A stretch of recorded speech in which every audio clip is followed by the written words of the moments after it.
आपको राजधानी पटना से बताते हैं, जहां सीएम हाउस के पास झोले में शराब की बोतल बरामद हुई है। सुरक्षा कर्मियों ने जांच की तो पता चला कि झोले में ब्रांडेड शराब की बोतल थी। अधिकारी मौके पर पहुंचकर मामले की जांच कर रहे हैं। आसपास सीसीटीवी फुटेज की जांच की जा रही है। वीआईपी एरिया से शराब की बोतल बरामद होना कई बड़े सवाल खड़े करती है और ये तस्वीर हम आपको दिखा रहे हैं। आप ये तस्वीर देखिए, ये वो झोला है जैसे झोले से शराब की बोतलें बरामद की गई हैं।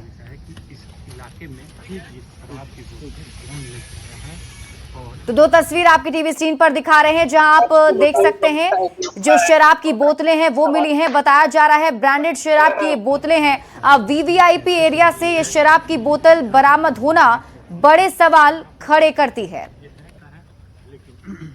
शराब के खाली बोतल सीएम हाउस के कुछ ही दूरी पर मिली है। ये देखा जा रहा है किसने लाके रखा है यहाँ पे खाली बोतल। मुख्यमंत्री जी का आवास है, पूर्व मुख्यमंत्री का आवास है। जांच की जा रही है, उसकी जांच करने के बाद बताई जाएगी। जांच करने के बाद बताई जाएगी। तो इस तरह के आइसोलेटेड इंसिडेंट कभी कभी देखने को मिलेंगे, तो उसमें भी जो उचित कानूनी कार्रवाई है वो होगी। आज लेकिन मुख्यमंत्री आवास के पास भारी संख्या में विदेशी शराब की बोतलें खाली रैप करके वो फेंका गया था। वो इस मामले को लेकर आप लोग सबसे बड़ी हाई प्रोफाइल एरिया, वहाँ सिक्योरिटी रहती है। अगर किसी ने लाकर बोतल रख भी दिया तो ये इस बात की जानकारी नहीं हो पेट्रोलिंग जानकारी हुई तभी तो आपको भी जानकारी मिली है। तो उसमें जो उसकी बरामदगी है, बरामदगी के बाद उचित कार्रवाई की जाएगी। तो ऐसे में कई सारे सवाल हैं जो उठ रहे हैं और न्यूज 18 भी ये सवाल पूछता है, सीएम हाउस के पास शराब लेकर कौन आया था? सबसे बड़ा सवाल तो यही, क्योंकि सीएम हाउस के पास ये शराब की बोतलें मिली हैं और आप सोचिए वीवीआईपी एरिया है, यहां पर सिक्योरिटीज होती हैं। सवाल ये कि शराब के धंधेबाज इतने बेखौफ कैसे हो गए हैं? सवाल ये भी उठ रहा है, शराब माफिया को कानून का कोई डर नहीं है? और सवाल ये, क्या बिहार में हर जगह शराब बेची जा सकती है? आप सभी जानते हैं बिहार में पूर्ण शराबबंदी है। ऐसे में शराब की बोतलें, वो भी सीएम आवास के पास मिलना, कई सवाल हैं। सवाल ये भी उठ रहे हैं कि जब सीएम हाउस के पास शराब मिल सकती है तो कहीं भी शराब के धंधेबाजों का नेटवर्क इतना तगड़ा आखिर कैसे बना हुआ है? बढ़ते हैं आगे और बात अगली खबर की। बिहार एटीएस ने बड़ी कार्रवाई करते हुए देश की सुरक्षा से जुड़े एक संवेदनशील मामले का खुलासा किया। एटीएस की टीम ने पाकिस्तानी हथियार तस्कर शहजाद भट्टी नेटवर्क से जुड़े एक आरोपी मोहम्मद मुस्तफा को गिरफ्तार किया है। मोहम्मद मुस्तफा मुजफ्फरपुर जिला का निवासी बताया जा रहा है और ये पिछले 5-6 महीने से भारत विरोधी ताकतों के लिए काम कर रहा था। बिहार एटीएस से मिली जानकारी के मुताबिक मोहम्मद मुस्तफा पाकिस्तान स्थित कुख्यात हथियार तस्कर शहजाद भट्टी गैंग और उसके सहयोगी के सीधे संपर्क में था और ये सोशल मीडिया प्लेटफॉर्म्स एवं एन्क्रिप्टेड मैसेजिंग एप्स के माध्यम से शहजाद भट्टी के लिए गतिविधियां संचालित कर रहा था। एटीएस की टीम ने घर में छापेमारी की तो इसके घर से देश विरोधी गतिविधियों में संलिप्त रहने के प्रमाण भी मिल गए हैं। बिहार एटीएस ने एक बड़ी कार्रवाई करते हुए देश की सुरक्षा से जुड़े हुए एक संवेदनशील मामले का उद्भेदन किया है। बताते चले कि बिहार एटीएस को गुप्त सूचना मिली थी कि पाकिस्तान हथियार तस्कर शहजाद भट्टी के नेटवर्क से जो है बिहार के कुछ युवक जो हैं वो जुड़े हुए हैं और इसी मामले का जब जांच बिहार एटीएस ने किया तो पता चला कि मुजफ्फरपुर का मोहम्मद मुस्तफा जो है वो इस शहजाद भट्टी के नेटवर्क से जुड़ा हुआ है और लगातार पिछले 6 महीने से बिहार के जो बड़े स्थल है, जो सीमावर्ती इलाके हैं, वहां का नक्शा, वहां के जो डिटेल जानकारी जो है, लोकेशन वो शेयर कर रहा है। और इसके बाद जो एटीएस की टीम है वो मुजफ्फरपुर पहुंची और मुजफ्फरपुर जाकर के मोहम्मद मुस्तफा को जो है वो गिरफ्तार किया। बताते ये चले कि मोहम्मद मुस्तफा जो है वो भारत विरोधी ताकतों के लिए काम कर रहा है और इसके पुख्ता जो है साक्ष्य मिले हैं, प्रमाण मिले हैं। बताते ये चले कि मोहम्मद मुस्तफा जो है वो पाकिस्तान स्थित कुख्यात हथियार तस्कर शहजाद भट्टी गैंग और उसके सहयोगी के सीधे संपर्क में था। और बताते ये भी चले कि मोहम्मद मुस्तफा जो है वो सोशल मीडिया प्लेटफॉर्म एवं एंटीग्रेटेड मैसेजिंग एप्स के माध्यम से शहजाद भट्टी के लिए गतिविधियां संचालित कर रहा था। कैमरा पर्सन अजय दुबे के साथ अमित कुमार, न्यूज 18 पटना। बड़ी खबर आपको नालंदा से बताते हैं, जहां 10 साल पहले बना एक पुल धंस गया है, जिसके बाद इस पुल पर गाड़ियों का आना जाना बंद कर दिया गया है। बिहार शरीफ कतरी सराय मुख्य मार्ग पर दरियापुर के पास की घटना है।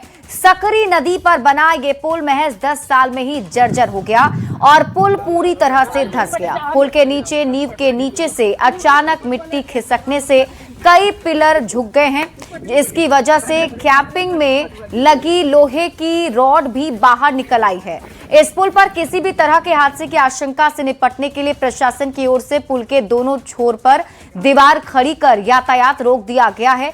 बताया जा रहा है कि हाल ही में एनआईटी और बिहार राज्य पुल निर्माण निगम की टीम ने इस पुल का जायजा लिया था और अपनी रिपोर्ट में इस पुल को बेहद खतरनाक घोषित करते हुए इसकी जगह नए पुल के निर्माण की अनुशंसा की गई थी। अब इस पुल के बंद होने से नालंदा के पूर्वी भाग और शेखपुरा के पश्चिमी इलाके का सीधा संपर्क कट गया है। तस्वीर हम आपको दिखा रहे हैं, ये तस्वीर आप उस पुल की देखिए जिसमें बताया जा रहा है कि पुल के नीचे का जो नींव है वहां से मिट्टी खिसकने लग गई, जिस वजह से कई पिलर जो हैं वो झुक गए हैं। आप तस्वीरों में भी देख सकते हैं किस तरीके से पुल का हिस्सा जो है वो बीच से धंस गया है। हालांकि प्रशासन ने एहतियात के तौर पर पुल के दोनों छोर पर दीवार खड़ी कर यातायात रोक दिया है।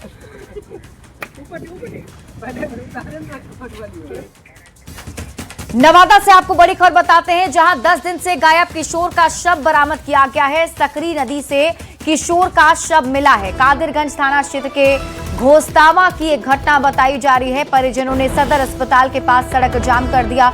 सड़क को जाम कर जमकर बवाल काटा गया है और परिजनों का कहना है कि 13 मई पटवा सराय गांव का एक युवक प्रिंस को बुलाकर ले गया था। इसके बाद वो घर वापस नहीं लौटा।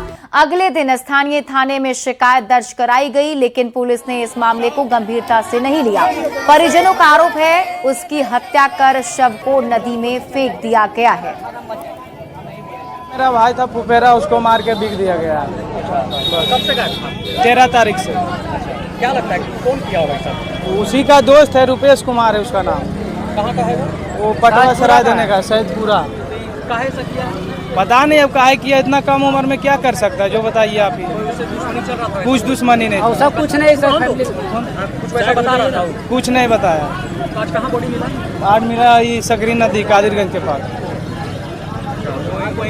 कौन बताया, कैसे पता चला? पता चला वही जो लड़का मारा वही बताया। हाँ, पकड़ाया हुआ है, थाना में है। 13 तारीख के घर में तब था 8 बजे। उतनी देर में मम्मी 20 रुपया मांगा, अभी मम्मी दिया। राहुल जाके बता रहा है, राहुल वाला भी उसको जाके पूछे तो राहुल वाला भी भेजे रोल खाया है कि नहीं खाया, लेकिन उतनी दुर्घटना हाथ में राहुल लिया है। उसके बाद उधर रोड है, उधर रोड दिले गया है और आगे गए। उसका दो बच्चा बोल रहा है कि एजा भी राहुल लेके एजा भी खड़ा था। उतने में कोई टोटो वाला आया, उसको टोटो पर बैठा, वही बैठा के ले गया है 9:30 बजे। एक दिनांक 14 मई को एक मिसिंग का केस दर्ज किया गया था किडनैपिंग के धारा में। इसमें घटना इस प्रकार है कि एक लड़का जो है वो 13 तारीख की रात से मिसिंग था, तो 14 तारीख को पेरेंट्स के द्वारा FIR दर्ज कराया गया था। तो CCTV फुटेजेस के आधार पे, टेक्निकल डेटा और जो कॉल डिटेल रिकॉर्ड्स के आधार पे एवं जो भी पेरेंट्स के द्वारा बताया गया कि वो संगी साथी हैं, सबसे पूछताछ के आधार पे आज जो है जब हमने सख्ती से जब सारे हमारे पास डेटा उपलब्ध हो गए हैं तो कन्फेशन के आधार पे हमने लड़के की बॉडी को जो है रिकवर किया है। और इसी बीच आपको बड़ी खबर सासाराम से बताते हैं, जहां सिविल सर्जन कार्यालय का क्लर्क अरेस्ट किया गया है। निगरानी की टीम ने कार्रवाई की है। क्लर्क सतीश कुमार को दबोचा गया है। संझौली के अकाउंटेंट सुनीता कुमारी से 20,000 रिश्वत लेते गिरफ्तारी हुई है। सिविल सर्जन कार्यालय के सामने रिश्वत ले रहा था। सासाराम के नगर थाना क्षेत्र में कार्रवाई की गई है। तो इस वक्त की बड़ी खबर आपको सासाराम से बता रहे हैं, जहां क्लर्क सतीश कुमार को निगरानी की टीम ने दबोचा है। और अगली खबर आपको भागलपुर से बताते हैं, जहां तिलका मांझी भागलपुर विश्वविद्यालय के कुलसचिव को शिक्षकों ने उनके कार्यालय में घेर लिया और कुल सचिव के चैम्बर में ही जमीन पर शिक्षक धरने पर बैठ गए। दरअसल विश्वविद्यालय के द्वारा 60 शिक्षकों का डेप्यूटेशन दूसरे कॉलेज में कर दिया गया, जिसको लेकर शिक्षकों में विरोध है और सभी शिक्षक डेप्यूटेशन वापस करने की मांग को लेकर कुल सचिव का घेराव कर रहे हैं। शिक्षकों का साफ कहना है कि उनका जब तक तबादला रोका नहीं जाता तब तक ये लोग कुल सचिव कार्यालय में ही धरने पर बैठे रहेंगे और ना तो कुल सचिव को निकलने देंगे और ना ही ये लोग यहां से हटेंगे। वहीं फोन पर प्रभारी कुलपति से भी इन लोगों की बात हुई, लेकिन वार्ता सफल नहीं हो पाई, जिसे लेकर शिक्षक कुल सचिव कार्यालय में ही धरने पर बैठ गए हैं और कुल सचिव का घेराव कर रहे हैं। खबर आपको भागलपुर से ही बताते हैं, जहां तिलका मांझी भागलपुर विश्वविद्यालय में एबीवीपी का दूसरे दिन भी तालाबंदी आंदोलन जारी रहा। छात्रों ने प्रशासनिक भवन के सभी विभागों को बंद कर कर्मचारियों को बाहर निकाल दिया। वहीं कुल सचिव को 1 घंटे तक बंधक बनाकर रखा। बता दें कि इंटर्नशिप के नाम पर 500 से 800 रुपए वसूले जाने का विरोध किया जा रहा है। छात्रों का आरोप है कि सभी कॉलेज में एक ही एजेंसी को काम देकर अवैध वसूली की जा रही है। मौके पर पहुंचे प्रशासनिक अधिकारियों ने छात्रों से बात की। विश्वविद्यालय प्रशासन ने आश्वासन दिया कि कॉलेज प्रिंसिपलों के साथ बैठक कर मामले पर दोबारा विचार किया जाएगा। कि निःशुल्क इंटर्नशिप छात्रों को होना चाहिए था, तो इस विषय पर अभी हम लोगों की लंबी बात था, जिसमें एसडीएम सर और भागलपुर के सिटी डीएसपी भी थे। उसके समक्ष वार्ता हुई कि हम इस पे जल्द कोई निर्णय लेकर बताते हैं कि हम लोगों ने हमारा अभी भी मांग यही है कि छात्राओं का इंटर्नशिप सिर्फ और सिर्फ निःशुल्क होना चाहिए। तो फ्री कर दिया गया, आप निःशुल्क जो है आप वहाँ से इंटर्नशिप कीजिए, कोई आपत्ति यूनिवर्सिटी को नहीं है। लेकिन वैसे भी छात्र जो शुल्क के साथ करना, शुल्क दे करके माने ये कोर्स करना चाहते हैं, तो ये तय किया गया यूनिवर्सिटी का स्तर से कि जीएसटी लगाकर 500 से अधिक फीस किसी का नहीं हो सकता। तो मैं भी जाके लोगों से पूछा है, अभी तो कोई दिखाई नहीं दे रहे हैं, लेकिन वहाँ पे जो यूनिवर्सिटी का एडमिनिस्ट्रेशन है वहाँ पे लोग हैं, वहाँ पे यूनिवर्सिटी के पदाधिकारी भी हैं और छात्र संघ के नेता भी हैं। अभी मैं जाके वहाँ पर बैठक चल रही है, उस बैठक में भी पता करने की कोशिश करेंगे कि क्या विवाद है। जो विवाद है वो इंटरनल मैटर है लोग का, तो इन लोग के स्तर से जो कार्रवाई अपेक्षित हो लोग की जाएगी। और प्रशासन के स्तर पे कोई कार्रवाई अपेक्षित है, इस तरह कोई गतिविधि होता है तो प्रशासन मुस्तैद है और 0 टॉलरेंस है। इस पे हम लोग कोई चीज़ बर्दाश्त करेंगे नहीं। विधि व्यवस्था कोई खराब करेगा तो उस पर कार्रवाई। खबर आपको पटना से बताते हैं, जहां आईजीआईएमएस में लगातार दूसरी बार बवाल होने के बाद पुलिस प्रशासन अलर्ट पर है। निदेशक डॉक्टर बिंदे कुमार के घेराव की सूचना मिलने पर पुलिस पदाधिकारी अस्पताल पहुंचे और हालात को संभाला। सिटी एसपी दीक्षा ने बताया कि जूनियर इंजीनियर के साथ मारपीट और चाकूबाजी मामले में पुलिस कार्रवाई कर रही है और इस मामले में 3 नामजद और 40 अज्ञात जूनियर डॉक्टरों के खिलाफ एफआईआर दर्ज की गई।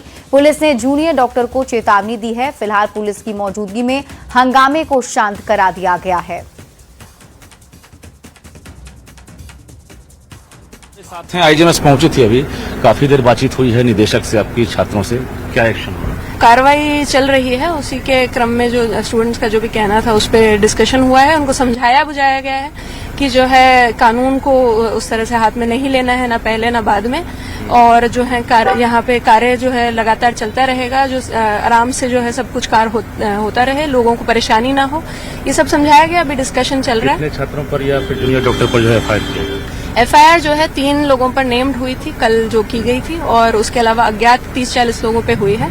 उन्हीं का आइडेंटिफिकेशन लगातार चल रहा है, जिसमें 40 लोगों का जो है सीसीटीवी इत्यादि भी पहचान किया जा रहा है, और जो पूरा जो प्रकरण है उसको भी जो है जांच बार बार ऐसा हो रहा है, क्या इसको लेकर कोई अल्टीमेटम या फिर कोई आपकी तरफ से आखिरी हिदायत दी गई है? जी, पुनः ये ना हो, ये बहुत ही स्पष्ट रूप से समझाया गया है। कानून को हाथ में नहीं लेना है। ऑलरेडी यहाँ पे एक सेल भी एस्टैब्लिश्ड है जिसको अप्रोच नहीं किया गया था, जो कि करना चाहिए था, वो समझाया गया है। अगली बार से करने के लिए हिदायत दी गई है। और जो है इस तरह से पहले जो है इस तरह की घटना तो नहीं थी, लेकिन अभी जो है दोबारा ना हो इसके लिए पूरी हर संभव प्रयास किया जा रहा है। Thank you. सिटी एसपी दीक्षा जानकारी दे रहे थे। और बता दें आपको कि आईजीएमएस में कल हुए बवाल के बाद अभी तमाम जो अधिकारी हैं अभी फिलहाल यहाँ पहुंचे थे, और जूनियर डॉक्टर्स के साथ साथ तमाम जो अधिकारी हैं उनसे इनकी बातचीत हुई है, और पुलिसिया कार्रवाई एक तरफ चल रही है, दूसरी तरफ जो है अल्टीमेटम भी दिया गया है, और यहाँ पर एक्स्ट्रा पुलिस फोर्सेज जो हैं उनको डिप्लॉय किया गया है ताकि किसी प्रकार की कोई अप्रिय घटना न हो।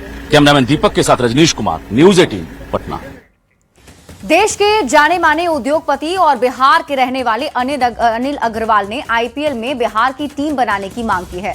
उन्होंने सोशल मीडिया पर एक पोस्ट किया जो इस समय चर्चा में है। अनिल अग्रवाल वेदांता समूह के चेयरमैन हैं और उन्होंने लिखा कि आईपीएल में बिहार से एक टैलेंट निखर कर सामने आए हैं। उन्होंने ईशान किशन, वैभव सूर्यवंशी और साकिब हुसैन जैसे खिलाड़ियों का जिक्र किया और लिखा कि Chennai super Kings, Mumbai Indians और कोलकाता नाइट राइडर्स की तरह बिहार की भी एक टीम होनी चाहिए। उन्होंने ये भी लिखा कि बिहार के युवाओं के साथ वो पूरी मजबूती से खड़े हैं। बिहार की क्रिकेट टीम और खिलाड़ियों को आगे बढ़ाने के लिए उन्होंने हर तरह से सहयोग करने की बात भी कही है।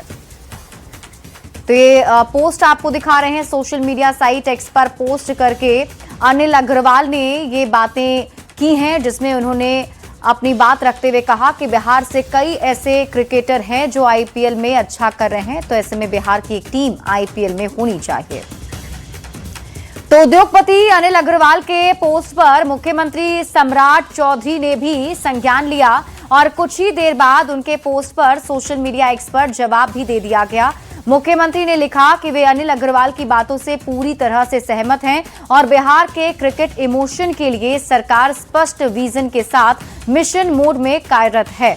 आपके सहयोग से निश्चित ही बिहार की क्रिकेट टीम को लेकर सकारात्मक निर्णय लिया जाएगा। उद्योगपति अनिल अग्रवाल के एक पोस्ट के बाद बिहार में क्रिकेट खेलने वाले क्रिकेटर काफी खुश नजर आ रहे हैं और उनका कहना है कि अभी हम दूसरे राज्य के आईपीएल टीम को चीयर करते हैं, लेकिन हमें जब अपनी टीम मिलेगी तो वो हमारी पसंदीदा टीम होगी। साथ ही साथ हमें बिहार आईपीएल टीम का हिस्सा बनने का मौका भी मिल सकता है। क्रिकेटरों से बात की है न्यूज 18 संवाददाता विनीता मिश्रा ने। का एक ट्वीट सुर्खियां बन गया है। उन्होंने साफ तौर पे कहा है कि बिहार के क्रिकेट खिलाड़ी इतने नामचीन हैं, उनका टैलेंट देश दुनिया में बोल रहा है। बावजूद इसके जिस तरीके से आईपीएल हो रहे हैं, चेन्नई सुपर किंग है, मुंबई की टीम है, तमाम अलग अलग जगहों की टीम है, बिहार की टीम आखिर क्यों नहीं है, ये सोचने वाली बात है। और उसके लिए वो अनकंडीशनल सपोर्ट करने के लिए भी तैयार हैं ताकि बिहार के खिलाड़ियों को उनकी टीम मिल सके और उनकी एक पहचान बन सके। कई ऐसे क्रिकेटर हमारे साथ हैं जो देखिए इतनी गर्मी में भी क्रिकेट खेल रहे हैं, क्रिकेट इनके लिए जुनून है। तो ऐसे में अगर बिहार की आईपीएल टीम बनती है, इस बात से इन्हें कितनी खुशी है। जो ये पोस्ट आया है, इस पोस्ट को ये कैसे देख रहे हैं? क्या नाम है? आयुष्मान राज। ये पोस्ट आपने जो देखा अनिल अग्रवाल जी का, उन्होंने साफ तौर पर कहा है कि वो सपोर्ट करने के लिए तैयार है, बिहार की भी एक आईपीएल टीम होनी चाहिए। क्या लगता है टीम बनेगी तो कितना फायदा होगा खिलाड़ियों को? बहुत फायदा होगा। हाँ सर। जब पसीने इतना निकाल रहे हैं धूप में क्रिकेट के लिए, लगता है कुछ एक अच्छा प्लेटफॉर्म मिलेगा? हाँ, मिल सकता है अच्छा प्लेटफॉर्म। खुश हैं इससे आप? जी, मैं तो पहले बहुत बहुत धन्यवाद देना चाहता हूँ जी, इस बारे में उन्होंने सोचा। मैं नीरज कुमार। देखिए, मैं एक जुनून लेकर आया हूँ कि अपने राज्य के लिए मैं खेलूँ। ठीक है, बिहार एक ऐसा राज्य है जहाँ पे राजनीतिक बहुत है। अगर क्रिकेट टीम बनता है तो आई होपफुल कि हम लोग को बहुत ज़्यादा स्कोप मिलेगा। यस मैम, होना चाहिए। यस मैम, होनी चाहिए। युवाओं को अच्छा मौका मिलेगा, खासकर जो क्रिकेट लवर है। यस मैम, क्योंकि बाहर में जाने पे चांसेस कम मिलते हैं और अपनी एक बिहार की टीम होगी तो वहाँ पे चांसेस बहुत ज़्यादा मिलेंगे और एक अपनी एक पहचान भी बनेगी। अच्छा मौका मिलेगा और हम लोग जितना मेहनत कर रहे हैं उसका सफलता ही मिल सकता है, मतलब बिहार की टीम से खेलेंगे तो। और बाकी जो टीम है उससे भी खेल सकते हैं, लेकिन ये बिहार की टीम बनेगा तो अच्छा बात रहेगा, हम लोगों के लिए चेयर कर पाएंगे, मेहनत कर पाएंगे। बिल्कुल, आपने ट्वीट देखा जिस तरीके से उन्होंने एक लंबा चौड़ा मैसेज लिखा है बिहार के लिए, कैसा लगा? क्योंकि वो बिहार के रहने वाले हैं और बिहार की टीम की वो बात कर रहे हैं। बहुत ही पॉजिटिव है। आई थिंक अगर ये बहुत ही जेन्युइन उनका एक पॉइंट भी है एंड आई एम श्योर कि उनके इस ट्वीट को बहुत सीरियस लिया जाएगा। और अगर बिहार की एक अपनी टीम बनती है तो क्रिकेटर्स, जितने सारे बडिंग क्रिकेटर्स बिहार में हैं, उनके लिए एक बहुत अच्छा प्लेटफॉर्म मिल जाएगा। बहुत अच्छा लगेगा, हम लोग को भी अच्छे से टीम खेलने का मौका मिलेगा, चीयर भी करने का मिलेगा अपना टीम। हाँ। खुश हो आप? यस मैम, बहुत खुश हैं हम लोग। बिल्कुल। तो देखिए, ये जो तमाम खिलाड़ी हैं इतनी गर्मी में भी जिस तरीके से ये क्रिकेट खेल रहे हैं, यहाँ पे प्रैक्टिस कर रहे हैं, साफ तौर पे कह रहे हैं कि अगर ऐसा कुछ हो तो उनके लिए सबसे प्राउड मोमेंट होगा। क्योंकि जिस तरीके से वेदांत ग्रुप के ऑनर ने एक ट्वीट किया है, साफ तौर पर इस ट्वीट में कई ऐसे खिलाड़ी जो बिहार के पॉपुलर खिलाड़ी हैं, चाहे वैभव सूर्यवंशी हो, ईशान किशन हो, या फिर अलग अलग जो खिलाड़ी हैं जो बिहार के लिए अच्छा खेल रहे हैं, उनके नाम का उन्होंने जिक्र भी किया है और साफ तौर पर कहा है कि अगर बिहार टीम आईपीएल में होगी तो अलग ही रौनक होगी और उसके लिए वो अनकंडीशनल सपोर्ट करने के लिए तैयार हैं। कैमरामैन मनीष जुनेजा के साथ विनीता मिश्रा, न्यूज 18 पटना। और इस वक्त की बड़ी खबर आपको बताते हैं। बिहार विधान परिषद की 9 सीटों पर चुनाव और 1 सीट पर उपचुनाव की जल्द घोषणा होगी। एनडीए दलों के बीच सीट बंटवारे का फॉर्मूला, बीजेपी और जेडीयू 3-3 सीटों पर अपने उम्मीदवार उतार सकते हैं। एलजेपी, आरवी और आरएलएम के हिस्से जा सकती है 1-1 सीटें। इसी महीने चुनाव की तारीखों की घोषणा हो सकती है। 28 जून को बिहार विधान परिषद की 9 सीटें खाली हो रही है। तो बड़ी खबर आपको इस वक्त की बता रहे हैं। बिहार विधान परिषद चुनाव से जुड़ी हुई बड़ी खबर सामने आ रही है, जिसमें हम आपको बता रहे हैं कि आज देखिए अब बहुत जल्द इसके लिए घोषणा भी हो सकती है। और हमारे साथ बिहार के ब्यूरो चीफ दिवाकर तिवारी जी जुड़े हुए हैं। दिवाकर जी, ये चुनाव क्यों इतना खास है और निशांत और दीपक प्रकाश से जोड़कर अगर देखा जाए तो ये कितना ज्यादा मायने रखता है?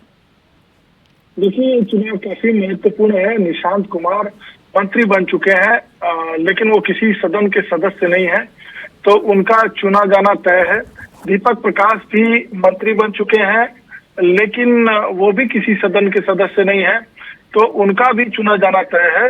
और एनडीए में जो भी घटक दल है उनके बीच सीटों का बंटवारा होगा। तो जिस फार्मूले पर चर्चा हो रही है लगातार, उसमें जेडीयू और बीजेपी के बीच बराबर बराबर सीटों का बंटवारा होगा। दोनों की सीटें लगभग, अगर 2-4 सीटों को छोड़ दें तो लगभग बराबर है। बीजेपी ने 89 सीटें जीती थी विधानसभा की, और उसी तरीके से जेडीयू ने 85 सीटों पर जीत हासिल की थी।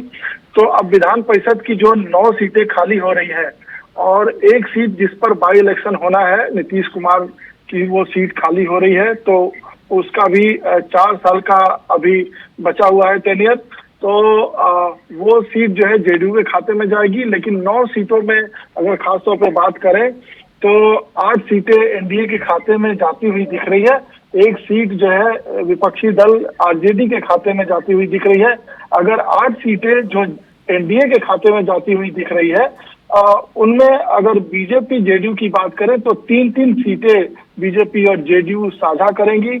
उसी तरीके से वो सहयोगियों के लिए जो 2 अन्य सहयोगी हैं, जिनके साथ विधानसभा चुनाव से पहले सीटों के बंटवारे के फार्मूले पर बात हो रही थी, तो जब 1-2 सीटें कम रह गई थी तो एलजेपी आरबी को भरोसा दिलाया गया था कि अगर आपके खाते में फिर सरकार भी गठन हुआ और एलजेपी आरबी 3 सीटों की दावेदारी कर रही थी मंत्रिमंडल में, तो एलजेपी आरबी को समझौते के तहत ये कहा गया कि उन्हें विधान परिषद की 1 सीटें बाद में साझा की जाएगी। तो उसी फार्मूले के तहत उनको 1 सीट मिलेगी। दीपक प्रकाश की जहां तक बात है, राष्ट्रीय लोक मोर्चा की बात है, तो उपेंद्र कुशवाहा जब विधानसभा चुनाव में कई सीटों पर दावेदारी ठोक रहे थे, तो उस वक्त सूत्रों के हवाले से जो खबर मिली है कि उस वक्त उनको 1 सीट का वादा किया गया था। इसीलिए दीपक प्रकाश जो उपेंद्र कुशवाहा के बेटे हैं, उनको पहले मंत्री बनाया गया है और लगभग निश्चित है कि वो जो राष्ट्रीय लोक मोर्चा के खाते में 1 सीट जाएगी, दीपक प्रकाश ही चुनकर जाएंगे। जी ठीक है, धन्यवाद दिवाकर जी इस जानकारी के लिए।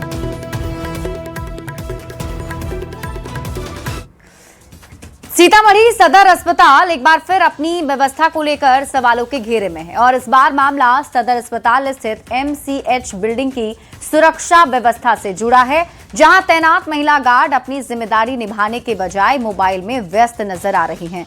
तस्वीरों में भी आप देख सकते हैं एमसीएच बिल्डिंग में आने जाने वाले लोगों की ना तो कोई जांच की जा रही है और ना ही किसी प्रकार की रोक टोक है। कई लोग बिना पूछताछ के ही अंदर प्रवेश कर गए, जबकि सुरक्षा व्यवस्था का मुख्य उद्देश्य अनधिकृत लोगों की आवाजाही पर नियंत्रण रखना है।